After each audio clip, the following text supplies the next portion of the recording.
할렐루야, 할렐루야.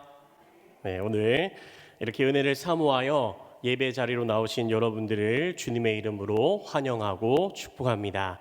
오늘 내 직무를 다하라 라고 하는 이 제목을 가지고 우리 말씀의 은혜 나누도록 하겠습니다. 우리가 사람이 죽기 전에 죽는 시간이 임박하여 다가오게 되면 이제 자신의 자녀들에게 유언이라고 하는 것을 말합니다. 이 유언이라고 하는 말의 뜻은 바로 죽음에 이르러 말을 남김 또는 그 말이라고 하는 뜻을 가지고 있는데요. 이제 다시는 못 볼지도 모르는 그 이별 앞에서, 사랑하는 사람들 앞에서 말하기 때문에 이 유언은 굉장히 진지하고 또 가장 중요한 말을 남기는 자리인 것이죠. 그런데 여러분, 이 유언을 하는데 장난을 치거나 아니면 농담을 하는 그러한 사람이 있겠습니까? 나랑 게임 한 판 할까? 한다든지 내가 좋아하는 농구를 배우고 싶어, 랩 대회에 나가고 싶어, 이러한 장난이나 농담은 하지 않을 것입니다. 아마도 자녀들에게 유언을 한다면 인생을 살면서 깨달은 정말 도움이 될 만한 가장 중요한 사실에 대해서 말을 해주거나 아니면 그동안 나의 자녀들에게 하지 못했었던 그러한 용서나 사랑의 말들을 전하게 될 것입니다. 그런 의미에서 오늘 우리가 읽은 이 디모데후서도 여러분 마찬가지입니다. 디모데후서는 학자들이 말하기를 바울이 첫 번째 편지인 이 디모데전서를 보낸 이후에 3, 4년이 지난 뒤에 두 번째로 편지를 써서 디모데에게 보낸 그 편지인 것을 밝힙니다. 또한 이 디모데후서는 바로 바울이 쓴 그 13편의 서신 중에 최후의 서신이었습니다. 마지막으로 쓴, 최후로 썼다라고 하는 이 말은 바로 바울 자신이 어느 정도 자신의 순교적 죽음을 예상하고 지난 생애를 회고하면서 이 믿음의 아들이며 복음의 동력자가 되었던 이 디모데에게 편지를 썼다라는 것을 의미합니다. 다시는 오지 않을 마지막 편지, 이제는 하고 싶은 말도 하지 못하는 그러한 그 이별의 기로 앞에서 얼마나 바울의 마음에 애틋함이 담겨져 있었겠습니까? 또한 살면서 깨우친 얼마나 중요한 말들이 그 편지에 기록되어 있었겠습니까? 바울에게 디모데는 몸으로 비록 낳은 자식은 아니지만 동력자의 개념을 뛰어넘어 하나밖에 없는 아들과도 같은 자였습니다. 또한 그는 젊고 에베소 교회를 담임하고 있는 바로 담임 목사였습니다. 그 정도로 바울이 믿고 의지하고 사랑하는 존재가 바로 이 디모데였다라는 것이죠. 그래서 우리가 이러한 의미에서 이 디모데후서 4장을 살펴본다면 더욱 이 절실하고도 애틋한 바울의 심정을 우리가 깨달을 수 있게 됩니다. 그렇다면 여러분, 이 바울이 영적인 아들인 디모데에게 한 말은 무엇입니까? 우리가 이 4장 전체의 말을 본다면 크게 두 가지를 이야기하고 있습니다. 우리 첫 번째는 5절 말씀입니다. 같이 읽겠습니다. 시작. 그러나 너는 모든 일에 신중하여 고난을 받으며 전도자의 일을 하며 내 직무를 다하라. 아멘. 두 번째는 여러분 9절 말씀입니다. 우리 한 번 더 같이 읽겠습니다. 너는 어서 속히 내게로 오라. 아멘. 즉 9절에 나오는 너는 어서 속히 내게로 오라라고 하는 말과 우리가 읽었던 5절에 나오는 내 직무를 다하라라고 하는 이 두 가지의 말을 사도 바울은 자신의 아들과도 같았던 그 디모데에게 하고 있었다라는 것이죠. 먼저 9절 이후부터 보시면 바울은 디모데에게 이렇게 이야기합니다. 디모데야, 마가를 데리고 와라. 드로아 가보의 집에 둔 겉옷을 가지고 와라. 책은 특별히 가죽 종이에 쓴 것을 가지고 와라 라고 그렇게 이야기합니다. 근데 여러분, 정말 바울에게 이것들이 중요해서 디모데에게 이야기하는 것일까요? 마가가 너무 필요해서, 자신이 입던 겉옷이 너무 좋아서, 가죽 종이에 적은 책이 정말 귀해서 이러한 말들을 쓴 것일까요? 사도 바울이 이렇게 말하는 것은 사실 그것이 중요하다라는 것을 강조하는 것이 아니라 결국에는 이 사랑하는 영적인 아들 디모데가 너무나 보고 싶다라는 말을 하고 있다라는 것입니다. 그래서 말씀에서도 너는 내게로 오라 이렇게 단순히 말하지 않고 어떻게 이야기합니까? 너는 어서 속히 내게로 오라. 이렇게 두 번이나 어서 속히라고 하는 말을 사용해서 그 심정을 이야기하고 있다라는 것이죠. 여러분, 제가 부모님이랑 전화를 그래도 아들치고는 일주일에 한 3-4번 영상통화도 이렇게 합니다. 그런데 늘 이렇게 전화를 하면 어머니가 묻습니다. 아픈 데는 없니? 밥은 먹고 다니니? 사역자는 늘 이래야 한다. 기도 많이 해라. 입을 무겁게 해라. 살 좀 빼라. 총각이 그래서는 안 된다. 기도 제목이 뭐니? 그렇게 이야기하고서는 이제 어머니의 이야기를 쭉 늘어놓습니다. 전도 나가서 사람을 만나서 복음을 전한 그러한 다양한 이야기들, 오늘 목사님의 설교 이야기, 또 아버지 이야기, 조카들 이야기. 그런데 놀랍게도 통화가 끝날 때마다 여러분 어머니가 저에게 물어보는 질문이 한 가지 있습니다. 그 질문이 무엇이냐면 바로 그런데 준규야, 부산은 언제쯤 오니? 여러분, 이 말이 진짜 제가 부산에 언제 오는지 어머니가 물어보는 말일까요? 전임 사역을 하고 있는 것을 뻔히 아는데 정말 언제 올 수 있냐라고 물어보는 말일까요? 바로 보고 싶다라는 말이죠. 사랑하는 아들, 엄마가 아들 보고 싶어. 아마 여기 계신 부모님들도 다 그런 마음이 아닐까 싶습니다. 같이 오래 붙어 있으면 원수 같다라고 그렇게 이야기하지만 떨어지면 얼마나 보고 싶은지 평소에 자녀들과 사랑 고백 많이 하시기 바랍니다. 아무튼 죽음을 앞둔 이 바울의 첫 번째 한 말은 바로 보고 싶다라는 것이었습니다. 그가 젊은 담임 목사로서 성도들을 잘 돌보고 있는지, 사역하는 가운데 어려운 부분은 없는지, 아픈 곳은 없는지 부모와 같은 심정으로 그를 너무나 사랑하기에 그 디모데를 보고 싶었다라는 것이죠. 그리고 이어서 그에게 말한 두 번째 유언은 바로 내 직무를 다하라라고 하는 말이었습니다. 그렇다면 여러분, 바울이 이 마지막 유언에서 왜 이러한 말을 디모데에게 했을까요? 다른 말로는 왜 그것을 가장 강조하고 있었을까요? 사실 이유는 여러분 간단했습니다. 바로 그 사람들이 예수 그리스도를 인격적으로 만났음에도 불구하고 그 에베소 교회 사람들이 온전히 예수 그리스도를 따라가야 함에도 불구하고 내 삶의 주인으로 예수님을 모시고 살아갔음에도 불구하고 그 예수를 온전히 따라가지 못하고 흔들리는 경우가 허다했기 때문이라는 것이죠. 교직 교사들에 대해서 그들이 전하는 다른 복음, 유사한 복음에 흔들리고 바른 교훈을 받지 아니하며 기가 가려워서 자신의 사역을 따르는 스승을 많이 두고 허탄한 이야기를 따르는 그 모습을 바로 바울이 평생에 그의 사역을 통해 그가 먼저 경험했기 때문이라는 것이죠.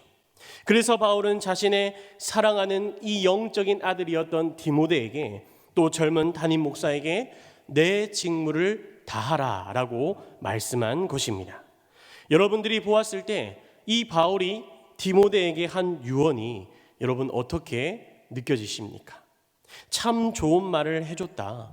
그의 인생의 경험에서 정말 우러나온 말이었구나. 혹시 이 정도로만 여러분 느껴지십니까? 사실 이 바울의 말은 굉장한 말이었습니다. 그가 정말 평생의 주님을 위하여 그의 달려갈 길을 열심히 달려간 자로서 그의 목숨까지도 아까워하지 않고 하나님 앞에 그의 목숨을 내놓은 자로서 내 직무를 다하라 라고 하는 이 말은 정말 귀한 유언이었다라는 것이죠. 그러나 여러분, 이 유언은 잘 생각해 보면 결국에는 사람의 말이었습니다. 그 말은 바로 시대적인 시간적인 그 한계가 그 속에 담겨져 있었다라는 것이죠. 물론 지금 우리가 성경에 이 말씀이 기록이 되어 우리가 지금 이것을 볼 수 있고 우리가 읽을 수 있지만, 그때에는 시간이 조금 지나면, 바울이 죽고 나서 시간이 흐르면 언제든 잊혀질 수 있고 까먹을 수 있고 변질될 수 있는 사람의 말이었다라는 것이죠. 그래서 이 바울은 디모데에게 이렇게 이야기합니다. 우리 다시 한번 1절 말씀 한번 큰 목소리로 읽도록 하겠습니다. 하나님 앞과 살아있는 자와 죽은 자를 심판하실 그리스도 예수 앞에서 그가 나타나실 것과 그의 나라를 두고 엄히 명하노니. 아멘. 바울은 단순하게 사람의 말로만, 그의 유언으로만 디모데에게 내 직무를 다하라라고 말하지 않았습니다. 하나님 앞에서 살아있는 자와 죽은 자를 심판하실 그 그리스도 예수 앞에서 그가 나타나실 것과 그의 나라를 두고서 엄히 그에게 명령하였다라는 것이죠. 이 말은 바로 바울이 그에게 이야기하는 것이지만 하나님의 권위, 예수 그리스도의 권위를 빌려 그에게 명령하는 것이었습니다. 추상적이고 불명확한 그러한 일이 아니라 구체적이고 반드시 일어날 일, 세상과 환경과 상황에 따라 변하는 일이 아니라 불변하고 영원까지 반드시 일어날 일. 그래서 사도 바울은 내가 너에게 유언과 같은 말을 하지만 그 유언이 주는 사람의 말을 뛰어넘어서 예수 그리스도의 권위로서 내게 말한다. 사람의 말이 아닌 하나님의 말씀으로서 너는 이 말을 받아들여 그 명령에 따를 것을 이야기하고 있다라는 사실입니다. 그렇다면 여러분, 과연 바울은 이 디모데에게 예수 그리스도의 권위로서 무엇을 그에게 명령했을까요? 우리 2절과 5절 말씀인데 제가 한번 읽어드리도록 하겠습니다. 너는 말씀을 전파하라. 때를 얻든지 못 얻든지 항상 힘쓰라. 범사에 오래 참음과 가르침으로 경책하며 경계하며 권하라. 5절 말씀입니다. 그러나 너는 모든 일에 신중하여 고난을 받으며 전도자의 일을 하며 내 직무를 다하라. 2절과 5절 말씀을 보시면 바울은 9가지 명령을 이 디모데에게 이야기합니다. 우리 펜이 있으신 분들은 한번 이렇게 끄어 보아도 좋을 것 같은데요. 보시면 말씀을 전파하라. 그리고 때를 얻든지 못 얻든지 항상 힘쓰라. 그리고 경책하라. 경계하라. 권하라. 모든 일에 신중하라. 고난을 받으라. 전도자의 일을 하라. 직무를 다하라. 이렇게 이야기하고 있습니다. 말씀을 전파하라. 때를 얻든지 못 얻든지 항상 힘쓰라는 말은 바로 담임 목사였던 이 디모데에게 가장 중요한 일이었습니다. 하나님의 말씀을 연구하여 그 말씀을 준비하여 사람들에게 전하는 것임과 동시에 상황과 환경이 복음을 전하기 어려울 때도 하나님의 말씀을 잘 전할 수 있도록 준비를 하라는 것이죠. 이어서 경책하라, 경계하라, 권하라라고 말씀합니다.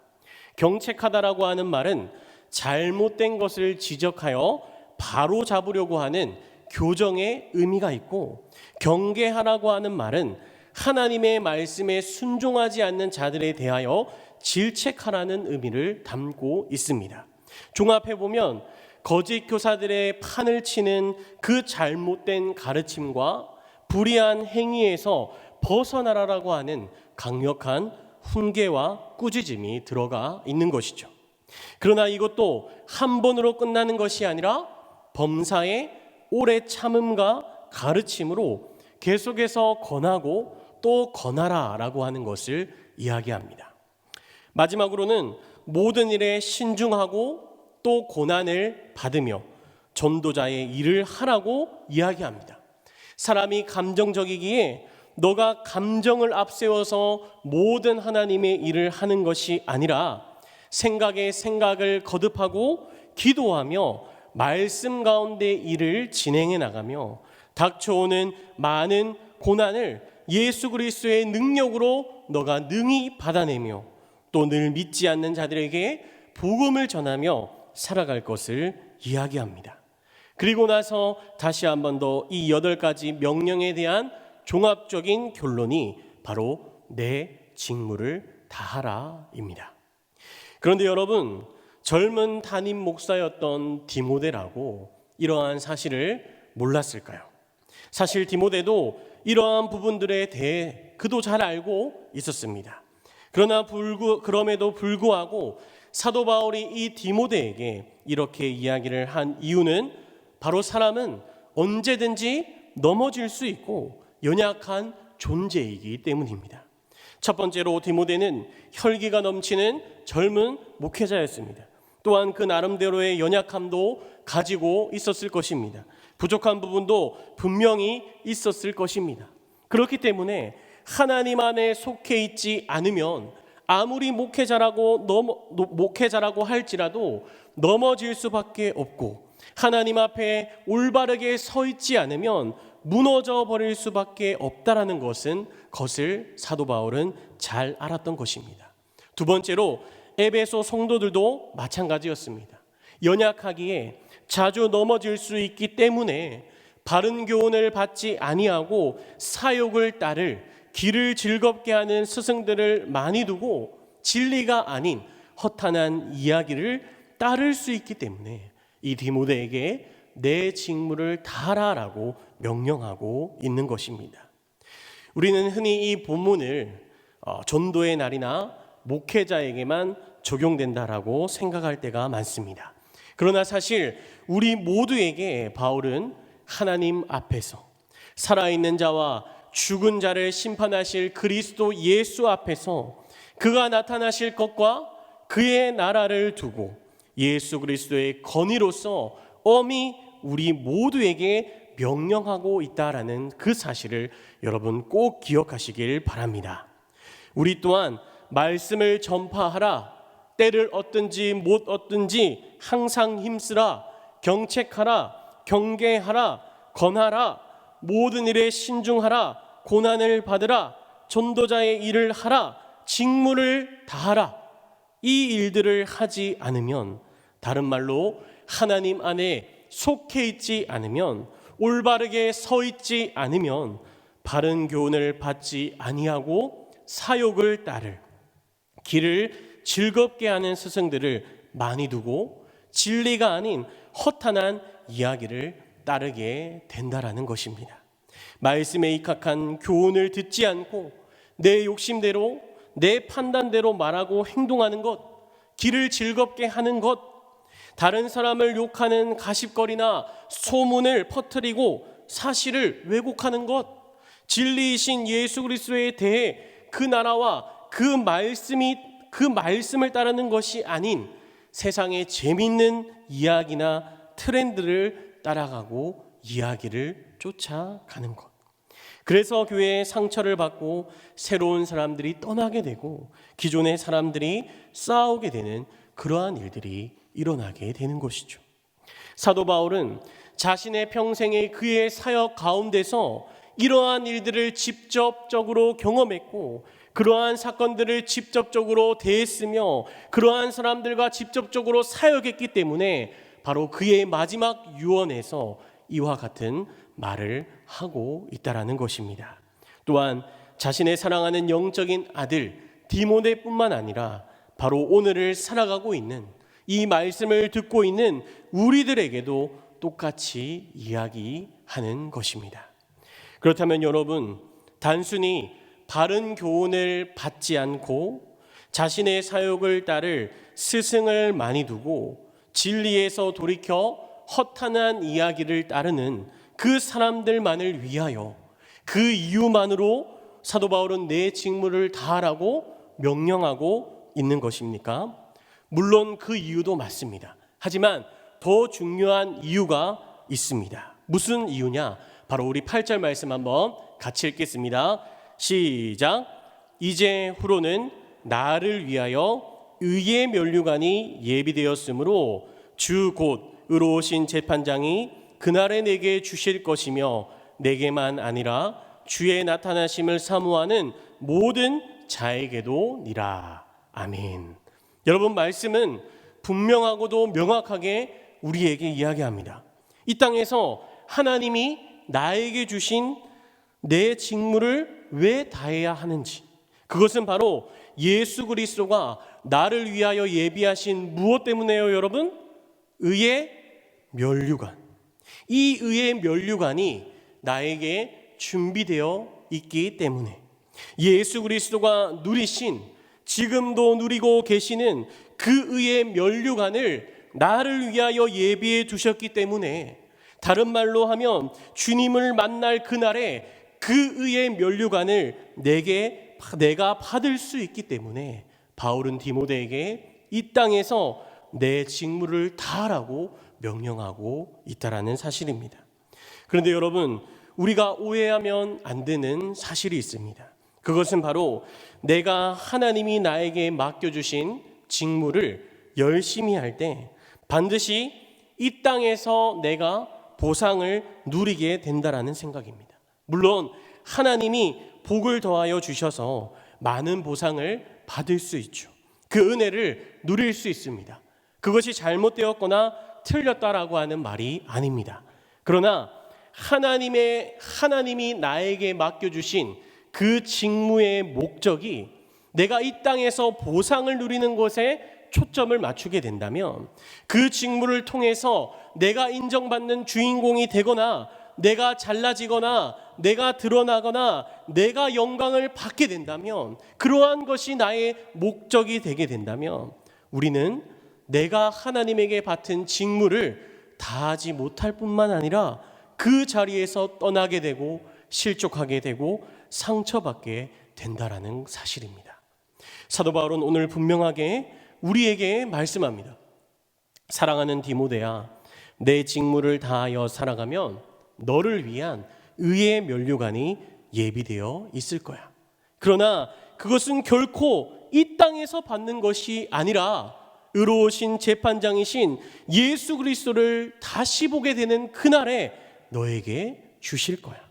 그렇기에 이 땅의 것이 아니기에 나도 힘들었지만 주님을 위하여 나도 선한 싸움을 싸우고 나의 달려갈 길을 마치고 믿음을 지킨 것처럼 우리의 사명이 그것이 되어야 하며 우리가 추구하는 믿음의 목적이 되어야 해 라고 바울은 디모데에게 분명히 이야기하고 있다는 사실입니다. 여러분, 말씀을 정리하려고 합니다. 오늘 바울은 자신의 인생의 모든 사역을 마치고 순교를 예상하는 그 시점에 디모데에게 두 가지 유언을 말했습니다. 첫 번째는 디모데야, 너가 너무나 보고 싶구나. 두 번째로는 내 직무를 다하라라는 말이었습니다. 특별히 내 직무를 다하라는 말은 8가지 명령을 포함하고 있었고, 이것을 바로 디모데에게 유언으로 주었습니다. 그러나 바울은 자신의 사람의 말로서만 이 디모데에게 그 유언을 말한 것이 아니라 바로 예수 그리스도의 권위로 말하는 엄중한 명령으로 이야기했음을 우리는 살펴보았습니다. 그리고 그 명령에 순종하는 목적은 단순히 에베소 교인들만을 위함이 아니라 바로 이 땅에서 나의 노고를 인정받고 복받는 것이 아니라 바로 자신을 위해 하늘에 예비되어 있는 그 의의 면류관의 목적이 있었습니다. 그렇다면 여러분은 하나님이 나에게 맡겨주신 직무, 하나님이 나에게 주신 그 직분을 여러분 어떻게 대하고 살아가고 있으십니까? 내가 인정받지 못한다라고 해서, 내가 주인공이 되지 못한다라고 해서, 내가 영광을 받지 못한다라고 해서, 내가 힘들고 지쳐서, 내가 상황과 환경이 안 돼서, 내가 이 땅에서 하는 일이 잘 안 되고 복도 못 받는 것 같아서 혹시 하나님이 나에게 주신 직무와 그 직분을 소홀히 여기고 그만둔 상태는 아니십니까? 물론 이 길이 결코 쉽지 않은 길임은 틀림없습니다. 왜냐하면 그 대단한 사도 바울도 내가 믿음의 선한 싸움을 계속해서 싸웠고 나의 달려갈 길을 계속해서 달려갔고 그리하여 믿음을 지키게 되었노라라고 고백하고 있기 때문입니다. 그러나 바울은 확고히 고백합니다. 그의 시선을 세상에 두고 맡은 직무를 감당한 것이 아니라고. 썩어 없어질 지금의 영광과 부귀영화의 그의 시선을 둔 것이 아니라 바로 장차 오실 의로우신 재판장 예수 그리스도가 주실 그 의의 면류관에 나의 시선과 목적을 두었다고. 소원하기는 이제 연말이 되었다라고 해서 여러분 새로운 담임 목사님이 이제 오신다라고 해서 좋은 기회다, 이제는 내가 직무를 내려놓을 때다, 이렇게 내게 맡겨주신 하나님의 직무를 내려놓는 것이 아니라 오직 우리의 재판장 되시는 예수 그리스도가 주실 그 의의 면류관에 우리의 믿음의 시선을 고정하시고 나에게 맡겨진 하나님의 그 직무를 내가 선한 싸움을 싸우고 나의 달려갈 길을 믿음으로 달려가셔서 영광스러운 의의 면류관을 취하시는 저와 여러분들이 되시길 간절히 주님의 이름으로 축복합니다. 아멘. 다 함께 기도하겠습니다.